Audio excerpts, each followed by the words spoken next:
The next day, there was a wedding celebration in the village of Cana in Galilee. Jesus' mother was there, and Jesus and his disciples were also invited to the celebration. The wine supply ran out during the festivities, so Jesus' mother told him, "They have no more wine." Standing nearby were 6 stone water jars used for Jewish ceremonial washing. Each could hold 20 to 30 gallons. Jesus told the servants, "Fill the jars with water." When the jars had been filled, he said, "Now dip some out and take it to the master of ceremonies." So the servants followed his instructions. When the master of ceremonies tasted the water that was now wine, not knowing where it had come from, though of course the servants knew, he called the bridegroom over. "A host always serves the best wine first," he said. "Then when everyone has had a lot to drink, he brings out the less expensive wine. But you have kept the best until now." This miraculous sign at Cana in Galilee was the first time Jesus revealed his glory, and his disciples believed in him.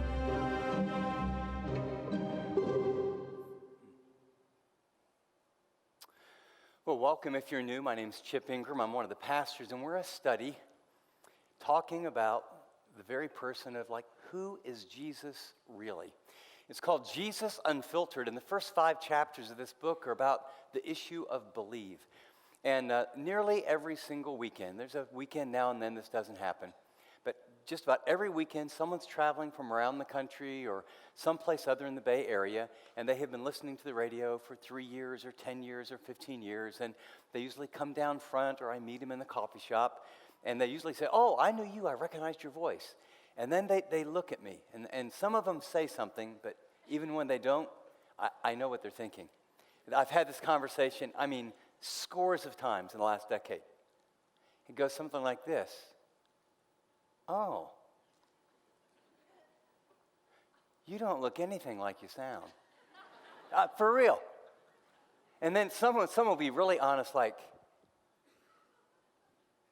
"You're way taller on the radio."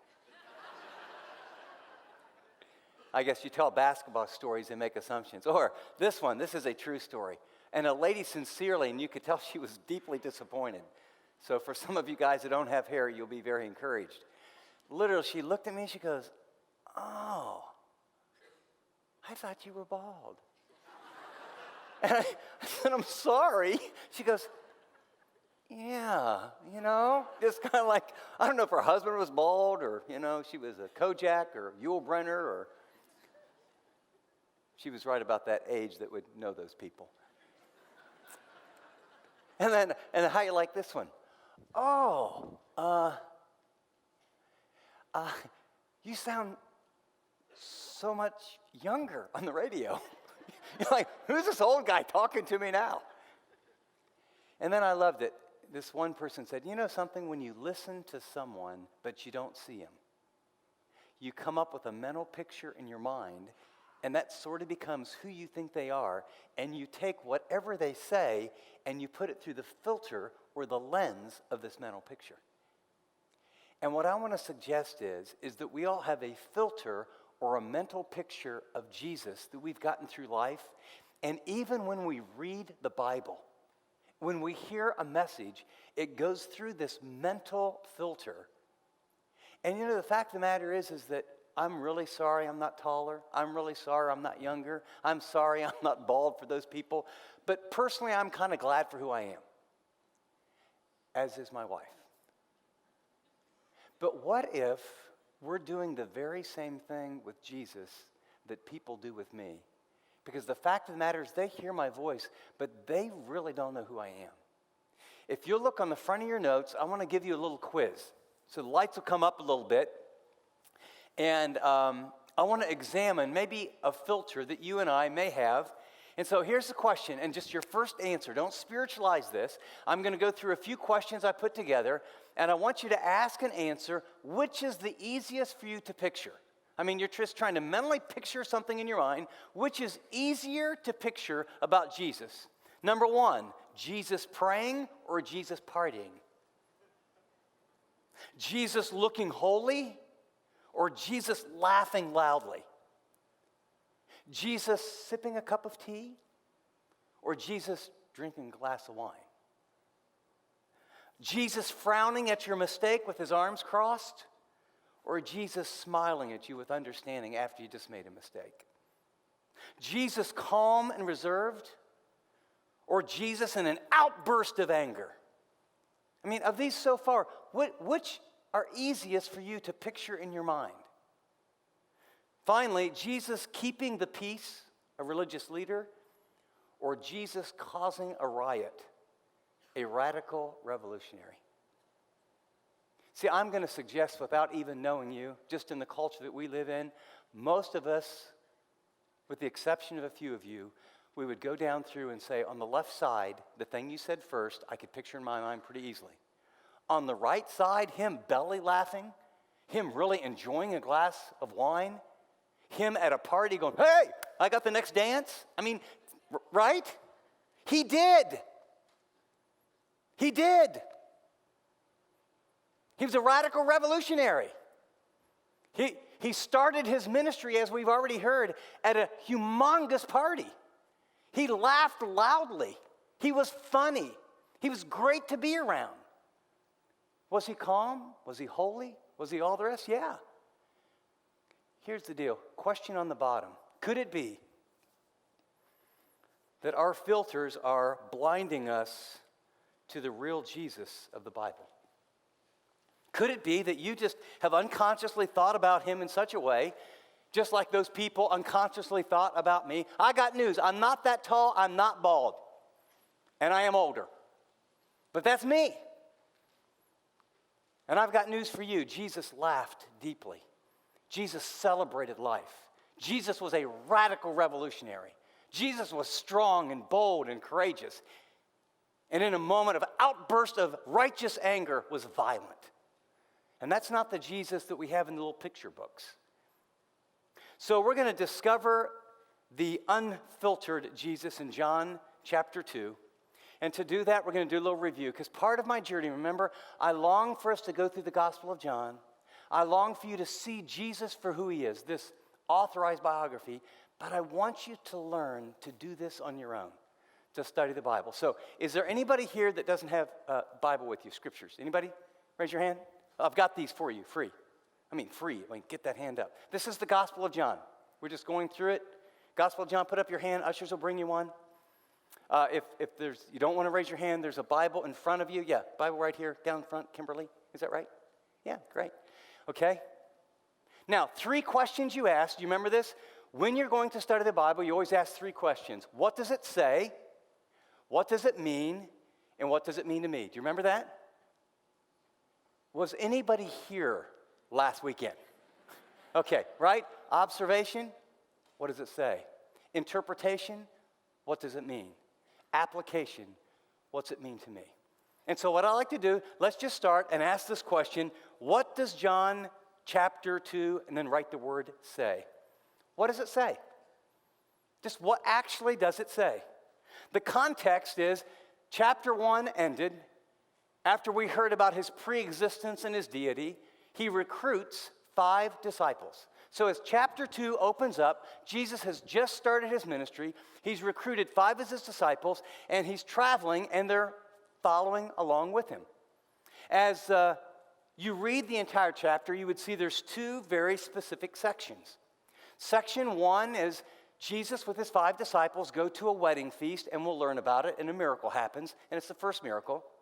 Section 2, he goes to Jerusalem to the Passover, and where there's first a wedding, then there's a whipping. He takes some cords together, and he drives out money changers. He turns over tables. He is livid with what's happening there. And so what I want us to do is remember, if you're going to do observations, you want to read through it quickly first. So why don't you stand with me? I'm going to be with the Gospel of John. People were all, we're in different translations, but they're all pretty close. And all we want to do is just get an overview together. And by the way, great reports. I've heard some of you say, I've read John 2 every day. I'm studying it on my own. Way to go. On the 3rd day, there was a wedding in Cana in Galilee, and the mother of Jesus was there.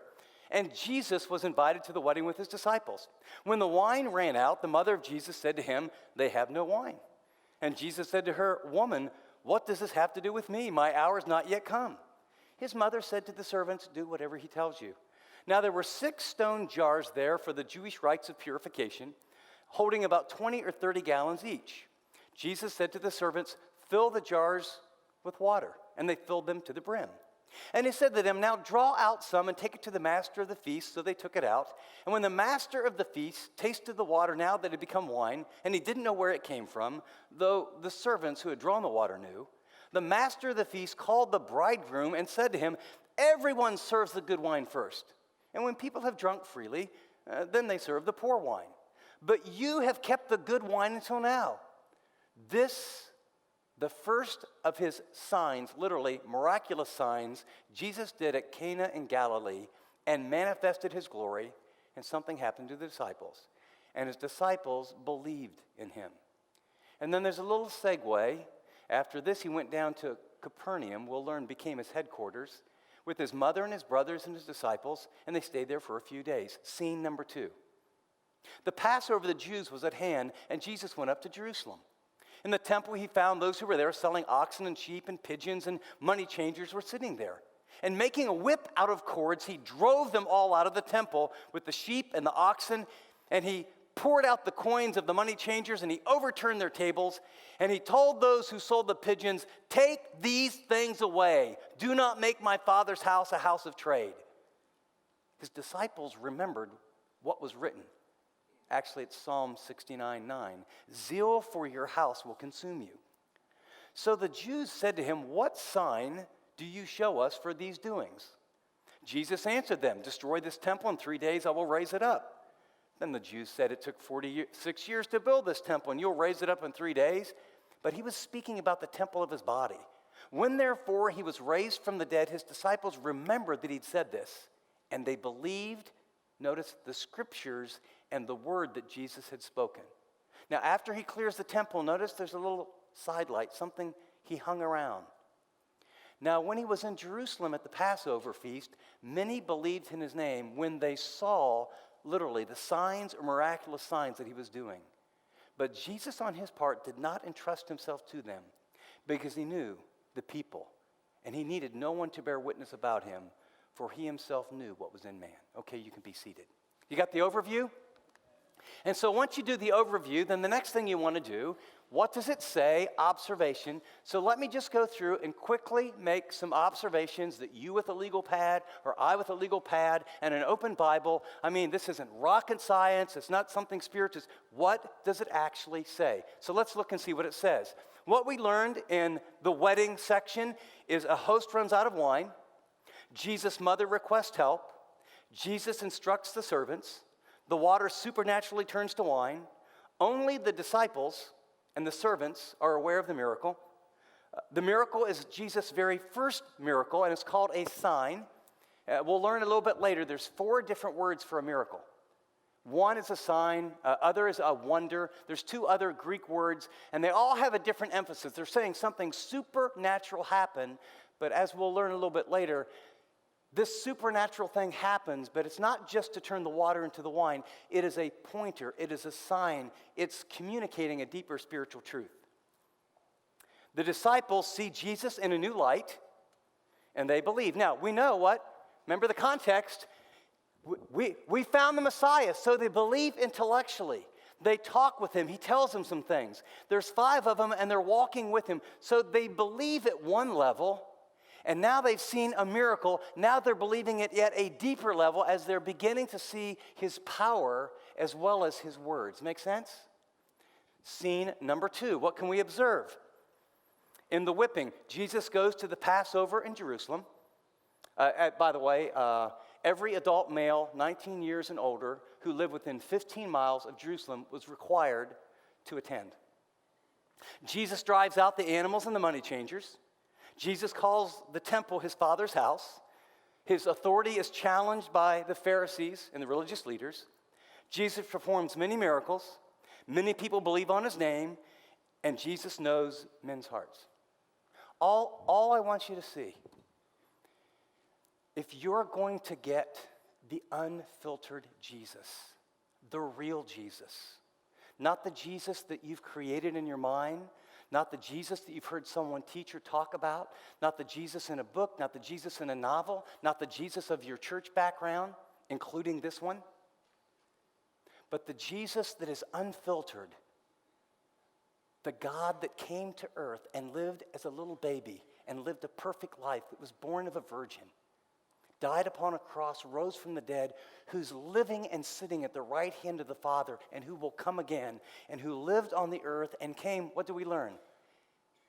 In him was the life, and the life was the light of men. And that he came to his own, but those who were his own rejected him. But to as many as received him, he gives the right to become children of God. And now, in John, we have the real story of the real Jesus, who he really is, why he really came, and now what's that mean to you? So step one is you just say, what does it say? But you can't stop there. The second question you need to ask is, what does chapter 2 mean? We're talking about interpretation. I mean, what's it really mean? Well, when you want to know what something means, you need to start asking questions of the passage. Because remember, there were two boxes we talked about. First century, John is writing to a group of people. What did it mean to them on that day when he wrote it and the scrolls were sent to all the churches in 90 AD? And then a little bit later, we're going to ask ourselves, okay, great. We need to fully understand what it meant, the author's intent. And then what are the timeless principles? What does it mean to us? And so here's some questions that I began. I had a few more as I was studying, but here's just some questions that if you're going to understand about the wedding, here's some questions probably we should address. Why did Jesus launch his movement here? Why in Cana? Why in a Galilee? Why in a village? I mean, he's literally launching his movement. He's got 5 disciples.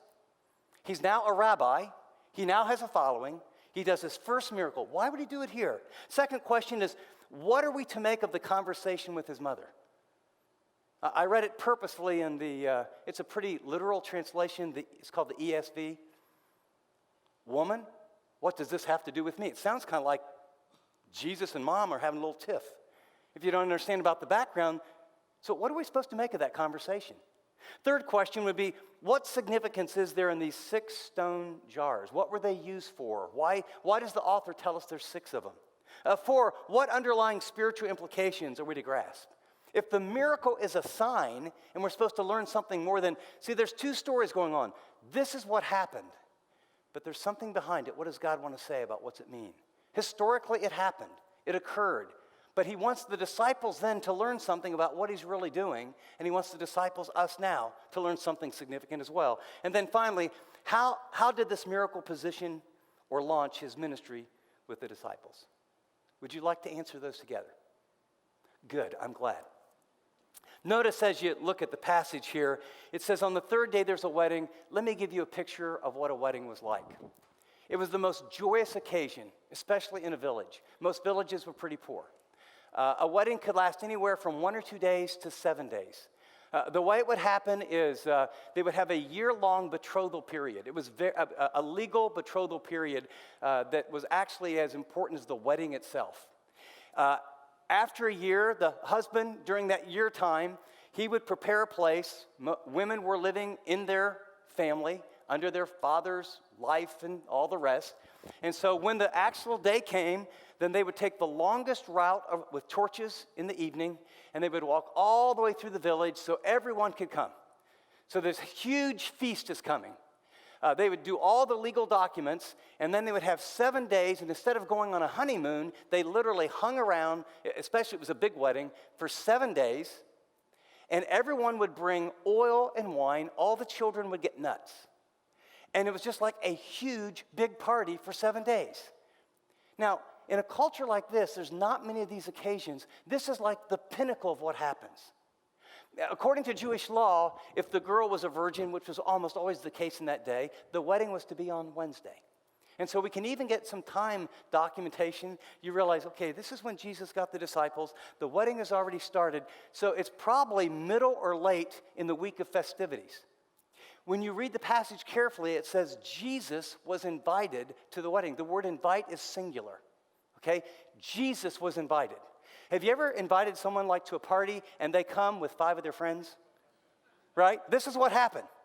We're going to run out of drinks. We're going to run out of chips. We're going to run out of food. What are we going to do? What are we going to do? And Mary probably is either related or a very, very close friend.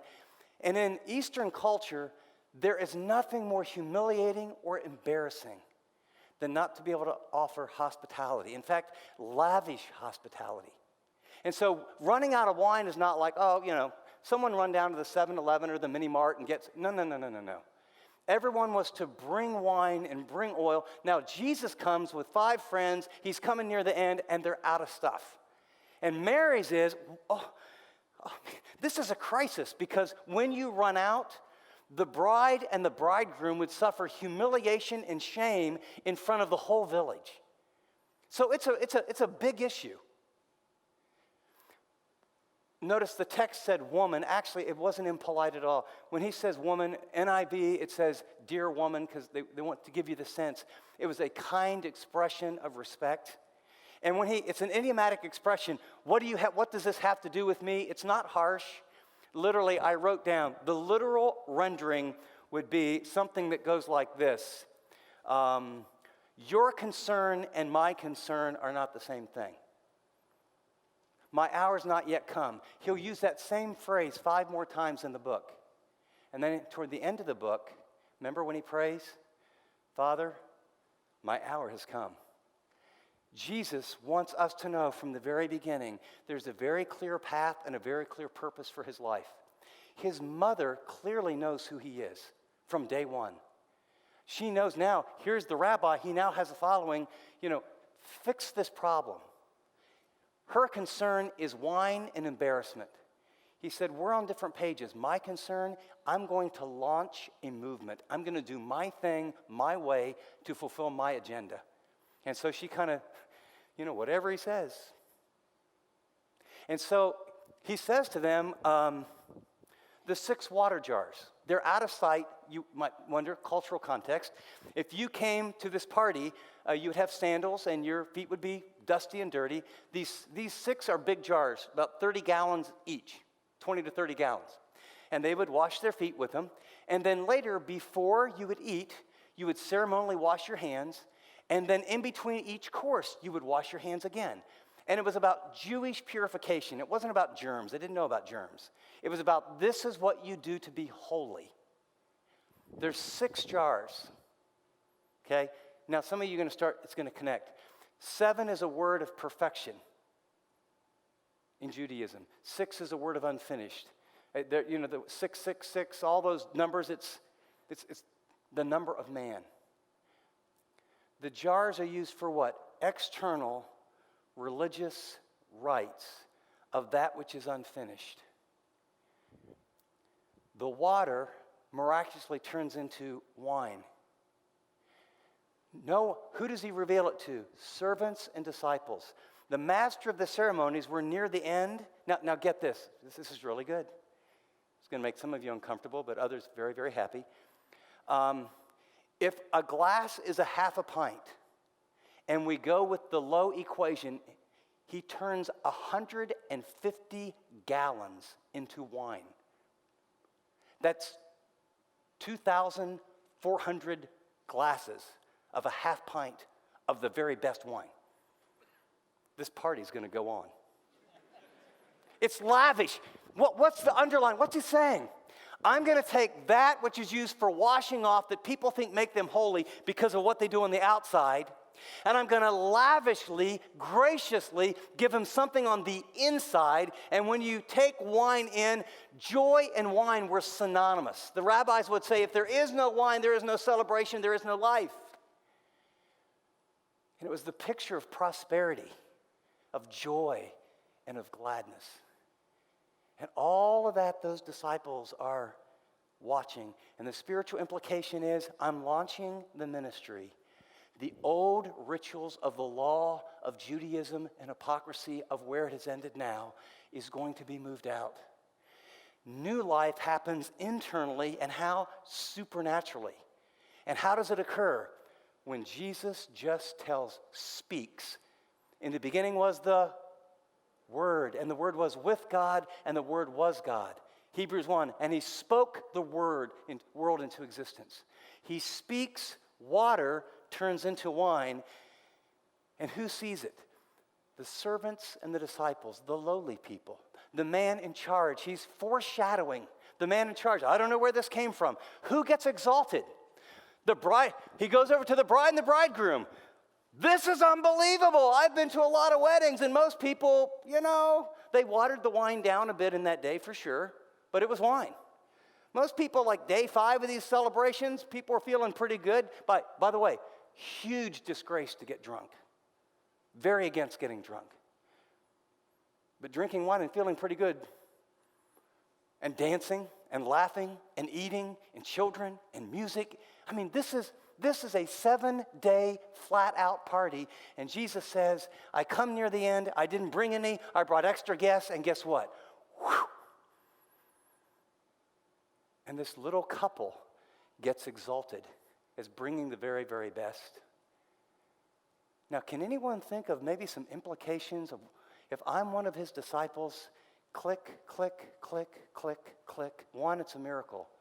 2, it's wine. It's a wedding. Why did he launch it here? What was God's original heart? What was his intent in the garden? He wanted to be with us. And what was God's heart? What was God's attitude before the fall? And all of us got thinking he was mad at us all the time. And the goal of church was to make you feel guilty. God said, of every tree, lavish, generous, good, kind, providing, joyful. I want the very best for you, with this limitation. So here Jesus comes. Lavishly, what happens? The two become one in marriage. That which is apart come together. Why do they come together? Why do you marry someone? Because this isn't a trick question. You love them. And when you love them and you're together, it brings joy. And out of your love and joy, it normally produces a new life, right? Called a baby. And that baby begins a legacy of relationship. And that relationships produce something called a family. And so he launches his ministry for his disciples to understand that God is good and lavish and gracious. And it's not external and religious and rites and purifications and external, but the living God has come. And what he did to that water, he wants to do inside every human being. And he does it through his word. And there's life and joy and relationship and goodness. And he's restoring. And those disciples' eyes are going click, click, click, click, click, click, click. And the Holy Spirit wrote it so that on this day, in this room, at this time, your eyes would go, wow, click, click, click, click, click. Jesus was laughing at that party. Jesus was dancing at that party. Jesus was belly laughing, and he knew what was going on. Jesus was having a blast. Shocking to some groups, but he was actually having fun. How did this position or launch his ministry with the disciples? Their calling was rooted in the goodness of God.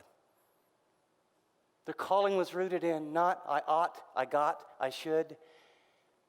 This is the Messiah. He has power. And his power is about life and love and joy and relationships. Jesus, unfiltered. Well, he goes down to Capernaum, according to the text, stays there for a few days with his family. We learn a little bit later through the other gospel writers that a lot of them came from that time. You're going to find he's going to go to Jerusalem, and he's going to lay down the gauntlet and literally declare that he's the Messiah. And then because of all the hostility in Jerusalem, he does most of his ministry in Galilee and other places. In fact, you read Matthew, Mark, and Luke, and remember the Pharisees, the religious leaders, they're always coming out to ask him questions or to attack him. He only goes to Jerusalem during these feasts. Now, one of the questions is why is this account different from Matthew, Mark, and Luke's? It's because there were actually 2 times this occurred. And they're very clear and they're very different. What Jesus did, and we're going to see in just a minute, is he goes to the feast, but you can't have the new unless you address the status quo and the old that's been perverted and corrupted. And so the disciples are going to learn at the wedding, this is new life, and it's about grace and joy and love. And then they're going to learn, just like those pots were external religion, so what has happened at the temple is not a right view or heart or connection with the living God. And so he's going to positively say this, and then he's going to lay down the gauntlet, declare, this is my Father's house. I mean, we read that and think, well, of course, you're Jesus. They didn't know who he was. To go there and declare, this temple is my Father's house, he's claiming to be the Messiah. And then by what authority? He turns over he does this and he does that, and I'll explain why in just a second. Remember what the question is. By what miraculous sign? You're coming in here with authority to say that this place is yours and you are Messiah related to your Father. We want some proof. I want to see your ID, buddy. I mean, where do you get off doing this stuff?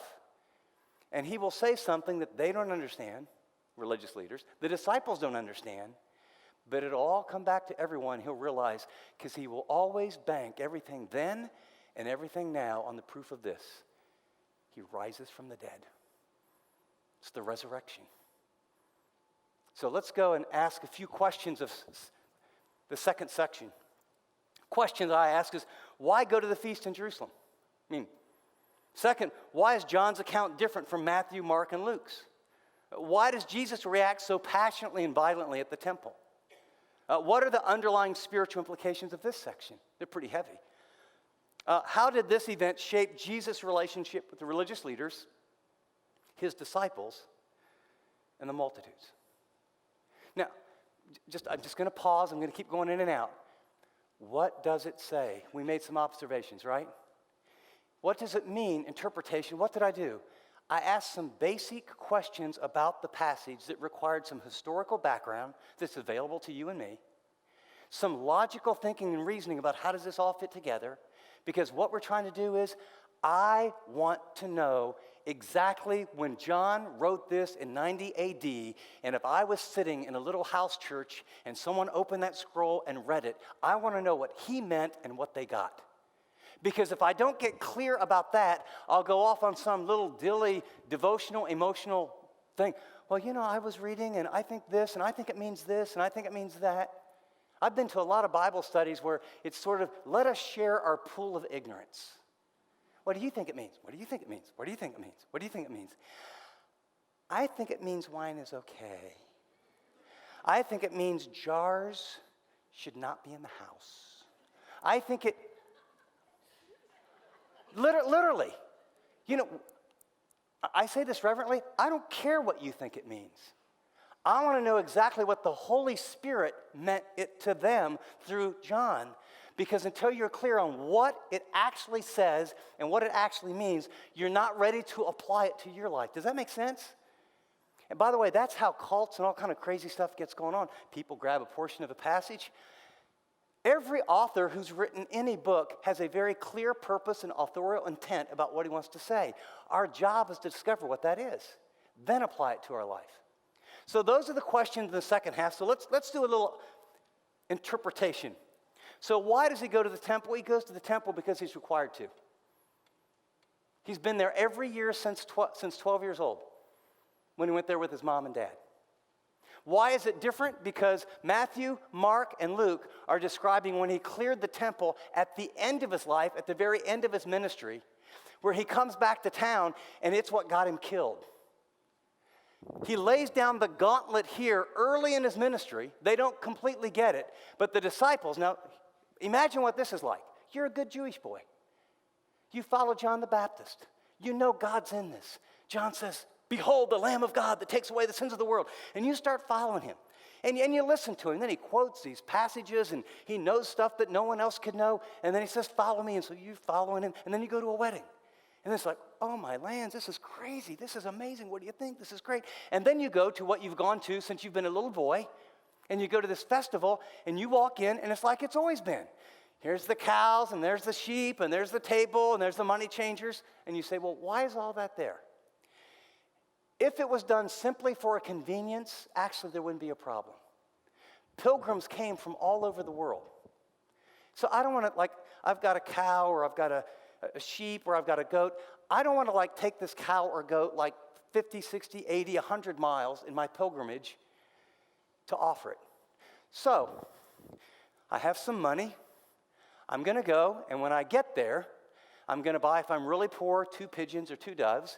If I'm a little bit more economically up, I'm able to afford a goat or a sheep or something, and I'm going to buy an animal so that I can then take it and I'm going to sacrifice it because that's what the law says.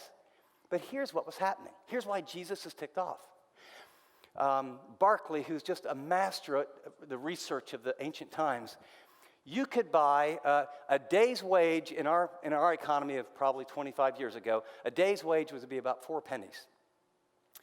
When you came in, you had to pay, every male once a year had to pay a shekel. It's a tax, an annual tax, and the tax was 6 pennies. A day's wage was 4 pennies. Well, if you had a different kind of money and you had to pay this tax, you would get your money changed. Like if you've traveled overseas, anybody, right? You can.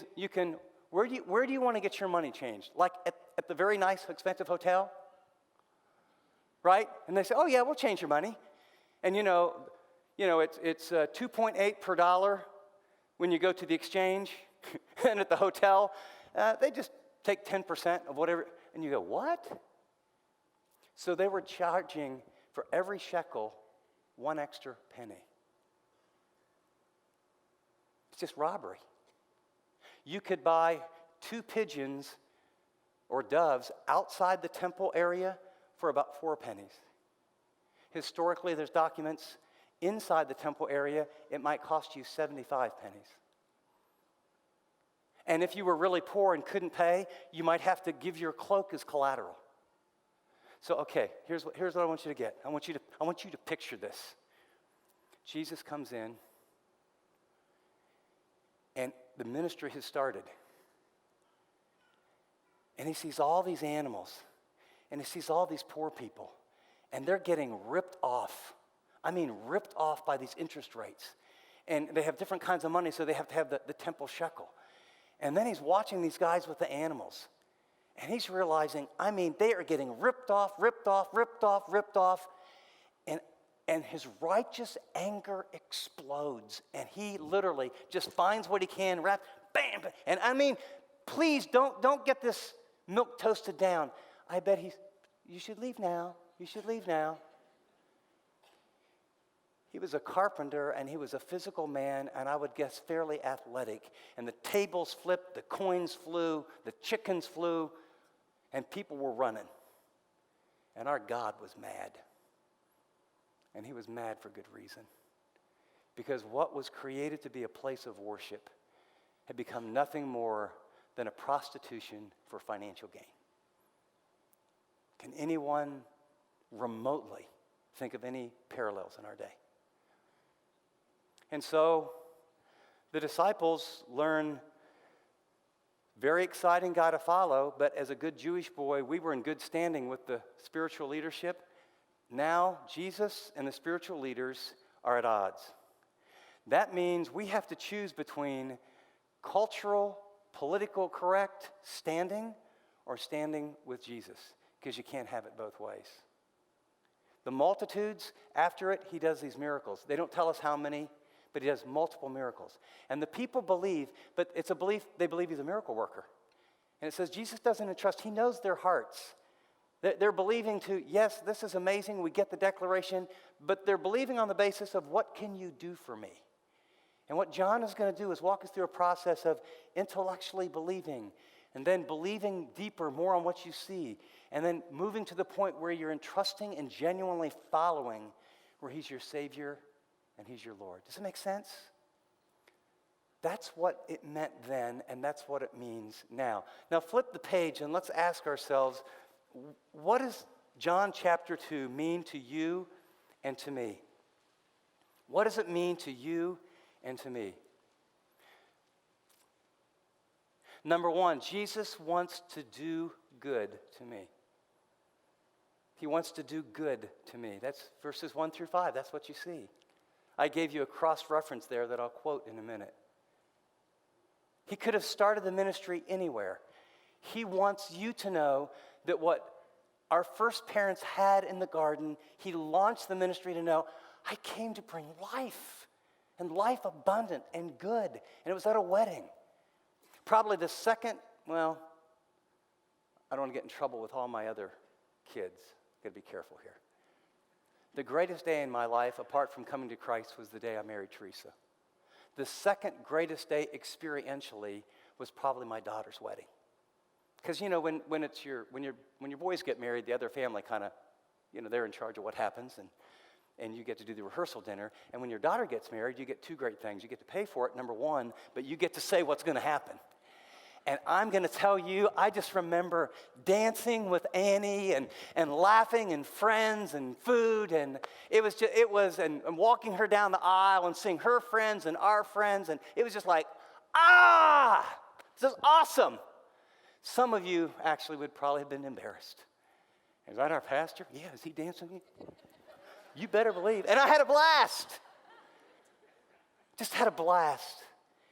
It was like, oh God, this is so precious. I don't know where you're struggling in trusting him for the future, or about a decision, or about a relationship, or about your money, or about your job, or about your kids. But let me tell you one thing. Jesus came to do good for you. He's for you. He's a sun and a shield. He gives grace and glory. No good thing will he withhold from those who walk uprightly. You get that from here to here, it'll change everything about how you relate to Jesus. You'll actually want to talk to him. You'll want to hang out. You want to do stuff with him and for him. Second, Jesus came to transform my life from the inside out by a supernatural miracle, not by external religious rituals. We got that from verses 6 through 10, right? Coming to church, giving to United Way, trying to be a good little goody two-shoes person. Don't do this, don't do that, don't do this, don't do that. That's not the gospel. He came to transform you from the inside out. I grew up in a church that was like the 6 jars of external performance and religious activities that were devoid of a relationship with God.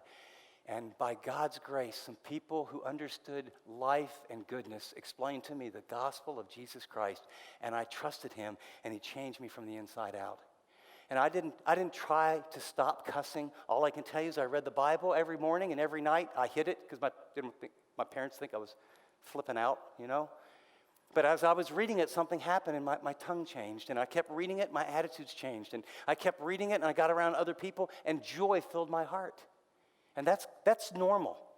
That's what God wants. It's not about ought, should, got to. It's a transformation from the inside out. Third is I must follow him and believe in him to see his glory and continue his movement. He started a movement.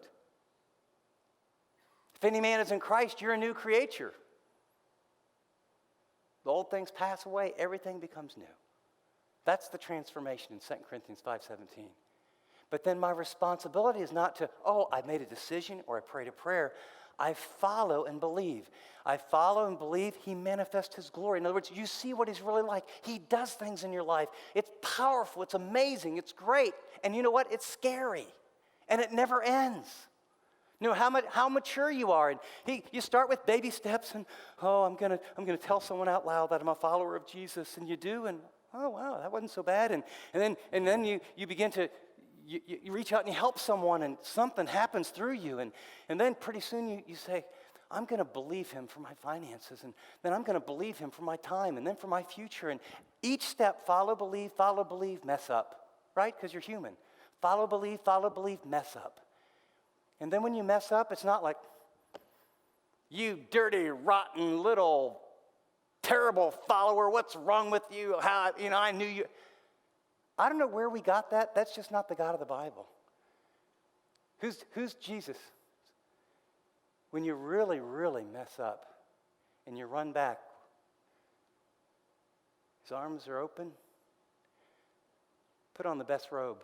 Put sandals on his feet. Put a ring on his or her finger. We're all going to mess up. We're all going to make mistakes. Does he take it lightly? Of course not. If we stay there long enough, there's consequences that are painful. But the pain of the consequences is so you come. Every step of the way, you follow and believe. When you stop following, and the reason you stop following is what you're saying to God is, I don't trust you. I don't trust you in this relationship. I don't trust you in this business deal. I don't trust you for my future. So you stop, you know what? You stop believing. Stop believing, you stop growing. Stop experiencing him. And then he'll bring circumstance, people, message, boom, boom, all because he loves you. He loves you, loves you, loves you. And, and the moment you break through, bam. This is the Christian life. John's going to show us what it looks like to follow this Jesus in real time. Fourth, my body is his temple. And today he demands authentic worship from me 24/7. Jesus said about this temple, this is my Father's house. Where does God dwell now? Romans 12:1-2. Offer your body as a living sacrifice. 1 Corinthians 6. Do you not know that your body is the temple of God and the Spirit of God dwells in you? Your body, your hands, where your eyes go, where your feet go, what captivates your heart. Your body is God's temple. Jesus today would walk in and say, what are you doing with my Father's body? Why are you looking at that stuff? What are you doing putting that stuff in my body? What are you doing working yourself to death and not getting enough rest? Why aren't you enjoying me more? And he would clear the temple. Why? Because he's radical. Because he's a revolutionary. He didn't come to earth to make a lot of little nice people that show up to meetings and watch people talk and sing a couple songs. He started a movement that he's entrusted to us. What did he say? Follow me and I will make you fishers of men. God, the expectation for your work and your home and your neighborhood, God's expectation is the only hope is you. Angels aren't showing up at your house going, we're going to take care of all this. He lives in you if you're a follower. And so the response is to surrender and to follow and say, Lord, help me. And he will. Finally, I can trust him in his word because he rose from the dead. We're going to come back to this. But here's what I can tell you. You can trust the future. He made promises. He rose from the dead. I mean, when he starts the ministry,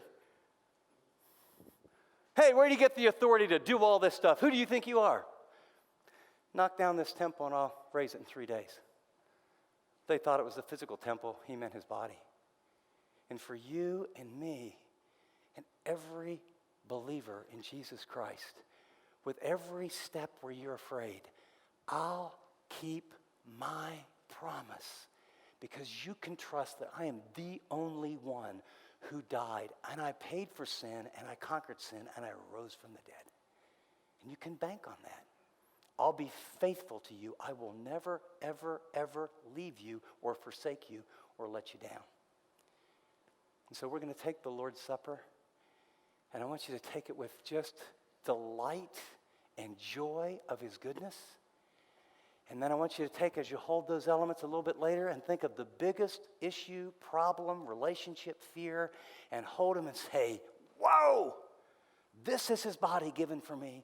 This is his blood that's given for me. I can trust him. You got it? Almighty God, seeing the unfiltered Jesus is so refreshing. Lord, would you help us to grasp the new, the fresh, the life, the joy, the love, the family is at your deepest heart. And would you help us to understand that the new can't come unless we shed the old, the external, the religious, the performance, and the fear. So will you speak powerfully as we share the Lord's Supper? Would you remind us that you so love the world, that you in fact gave your one and only Son, that those of us that would entrust ourselves to him would have eternal life. In Jesus' name, amen.